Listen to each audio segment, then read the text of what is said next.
मेरा नाम श्वेता है और आज जिस डरावनी घटना के बारे में मैं आपको बताने वाली हूँ ये मेरे भाई के साथ हुई थी करीब 2 साल पहले। मेरे भाई का नाम संजीव है। जिस रात से हमारे घर में प्रॉब्लम्स होना शुरू हो गई थी उस रात मैं और संजीव लेट नाइट मूवी देखकर वापस घर आ रहे थे और हमारा घर थिएटर से ज़्यादा दूर नहीं था, तो हम वॉक करते हुए ही घर आ रहे थे। ये हमारे लिए बहुत आम सी बात थी क्योंकि हम अक्सर ही ऐसे मूवी देखने जाया करते थे और रात को 11:30 के करीब आया करते थे और ये हमारे लिए रोज़ की ही बात हो गई थी, कोई बड़ी बात नहीं थी। ना हमें ऐसा करने से घर में डांट पड़ती थी, वो भी इस चीज़ से बहुत यूज्ड टू थे।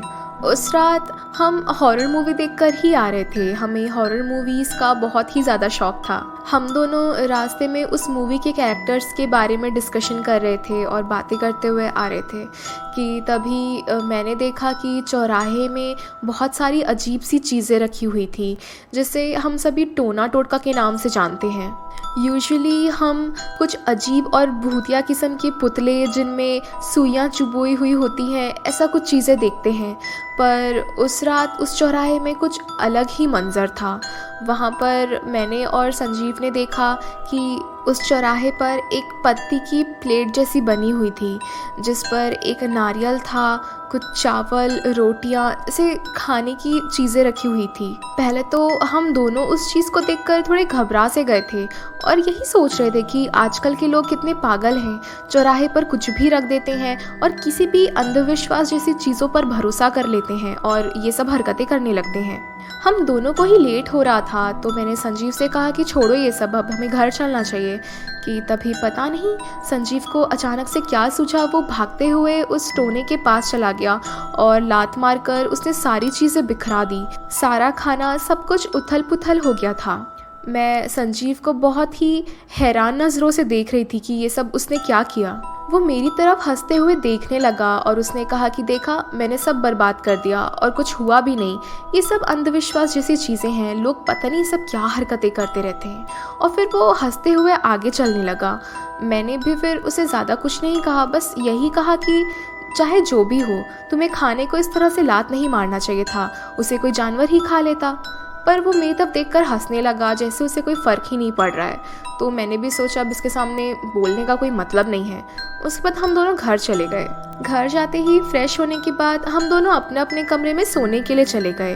करीब 1-1.5 घंटे के बाद हम दोनों सो चुके थे कि तभी अचानक से रात के 4 बजे मुझे किसी के चीखने की आवाज़ें आने लगी। उस आवाज़ से जब मेरी नींद खुली तो मुझे लगा कि शायद बाहर कोई रास्ते में चिल्ला रहा होगा, पर जब मैंने ध्यान से सुना तो मैंने नोटिस किया कि ये संजीव के चिल्लाने की आवाज़ है। मैं भागते हुए उसके रूम में गई और मैंने देखा कि वो नींद में बहुत बुरी तरह से चिल्ला रहा है। उसके चिल्लाने की वजह से पापा भी रूम में आ गए थे। पापा के रूम में आते ही उसका चिल्लाना बंद हो गया और उसकी आंखें खुल गई। वो हमारी तरफ देखकर हमसे पूछने लगा कि हम लोग उसके रूम में क्या कर रहे हैं। तब हमने उसे बताया कि वो बहुत बुरी तरह से चीख रहा था। उसके इनकार करने पर पापा ने हम दोनों को ही बहुत बुरी तरह से डांटा और यही कहा कि ये सब तुम्हारी हॉरर मूवीज़ देखने का नतीजा है, अब से तुम्हारा रात में हॉरर मूवीज़ देखने जाना बंद। ये सुनकर मुझे बहुत ख़राब लगा क्योंकि संजीव की वजह से मेरा भी प्लान कैंसिल हो गया था। मैं गुस्से से अपने रूम में चली गई। फिर अगले दिन सुबह मैं संजीव से इसी बारे में ही बात कर रही थी। उसे कुछ याद ही नहीं था, ना उसे ऐसा कुछ याद आ रहा था कि उसने कोई डरावना सपना देखा हो। सब कुछ बहुत ही अजीब था। पर उस दिन से संजीव की हरकतें बहुत ही अजीब सी होने लगी थी। वो कभी कभी अकेले ही अपने रूम में बैठकर हंसता था और वो भी ज़ोर ज़ोर से, या अपने रूम की दीवारों को खरोचने लगता था। उसकी हरकतें बहुत अजीब सी होती जा रही थी, हमें समझ नहीं आ रहा था और पापा मुझसे ही बार बार पूछा करते थे कि ये ऐसी हरकतें क्यों कर रहा है। मेरे पास उसका कोई आंसर नहीं होता था क्योंकि प्रशांत अकेले रहने लगा था और बहुत अजीब हरकतें करने लगा था। पापा की डांट सुनने के बाद हम दोनों फिर से अपने अपने रूम में चले गए, पर वो रात बहुत ही ज़्यादा अजीब थी हमारे लिए। संजीव उस दिन के बाद से पूरी रात भर सोता नहीं था। मैं नोटिस करती थी उसके रूम का दरवाज़ा अक्सर खुला ही रहता था। वो अपने रूम से आना जाना करता रहता था। कभी कभी वो किचन में जाकर बर्तनों को गिरा देता और ज़ोर ज़ोर से हंसने लगता था। आवाज़ सुनकर पापा भी आ जाया करते थे और वो हमें डांटा करते थे। संजीव की ये सभी हरकत देखकर मुझे भी बहुत अजीब लगने लगता और मैं उससे बार बार पूछती कि तुम क्या कर रहे हो, ऐसी हरकतें क्यों कर रहे हो। तो वो मुझे घूर कर देखने लगता या मुझे डांटने लगता। मुझे समझ नहीं आ रहा था मैं क्या करूं। वो मुझसे अजीब अजीब बातें करने लगता, कहता तुम मुझे क्यों मार रहे हो, मैंने क्या किया है, मुझे छोड़ दो, मुझे जाने दो। ऐसी बातें जैसे उसके साथ ऐसा कुछ हो ही नहीं रहा था, पर वो बहुत अजीब अजीब बातें करने लगा था। हमारे ये 2 दिन बहुत ही मुश्किल तरीके से बीते थे, पर तीसरे दिन तो हद हो गई थी। उसकी हरकतें देखकर हम सभी बहुत ज़्यादा घबरा गए थे। अगले दिन सुबह संजीव अपने कमरे में नहीं था। जब हम सभी ने ढूंढा तो वो बाहर कीचड़ पर लौट रहा था और वो बहुत अजीब तरह से हंस रहा था। उसका चेहरा अजीब हो चुका था, उसकी आवाज़ बदल चुकी थी। उसे इस तरह से देखकर तो अब पापा भी डर गए थे। पापा के एक बार फिर से पूछने पर मैंने उन्हें बताया कि पहली रात चौराहे पर क्या हुआ था और संजीव ने क्या किया था।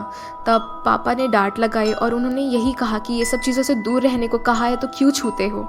पर अब पापा समझ गए थे कि अब संजीव को कैसे ठीक करना है। हम बहुत सारे मंदिर मज़ार गए, पर वहाँ के पंडित जी संजीव की कुछ खास मदद नहीं कर पा रहे थे। हमें संजीव पर कोई भी बदलाव नज़र नहीं आ रहा था कि तभी हमारे पड़ोसी ने हमें एक पहुँचे हुए पंडित जी के बारे में बताया।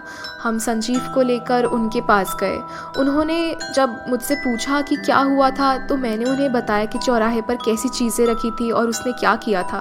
तब पंडित जी ने संजीव के साथ थोड़ी बहुत पूजा पाठ की और उन्होंने हमसे कहा कि हम भी एक ऐसी ही पत्ते की थाली पर खाना रखकर चौराहे पर रखकर आ जाए। जिस खाने को संजीव ने लात मारा था उस पर एक आत्मा थी जो अब संजीव के पास आ गई है, और अगर हमें उसे छुटकारा पाना है तो हमें भी एक थाली को इसी तरह चौराहे पर रखकर आना पड़ेगा। अगर किसी और ने कुछ किया तो वो आत्मा उसके पास चली जाएगी, और अगर किसी जानवर ने उसे खा लिया तो उस आत्मा को इस दुनिया को छोड़कर जाना पड़ेगा। हमने भी फिर एक पत्ते की थाली पर नारियल, रोटी, चावल, दाल वगैरह चीज़ें रखकर हम चौराहे पर आ गए। पंडित जी ने कहा चौराहे पर रखने के बाद पलट कर मत देखना। जैसा पंडित जी ने हमसे कहा हमने बिल्कुल वैसा ही किया और हम फिर वापस घर आ गए। अगले दिन सुबह से ही मुझे यकीन नहीं हुआ, लेकिन संजीव बहुत ही नॉर्मल लगने लगा था, जैसे कि वो मेरा वही पुराना भाई है। शायद पिछली रात हमारी उस टोने टोटके के साथ कुछ ना कुछ तो हुआ था जिसकी वजह से संजीव बहुत ही ज़्यादा नॉर्मल हो गया था, और वही पंडित जी थे जिन्होंने हमारी मदद की थी।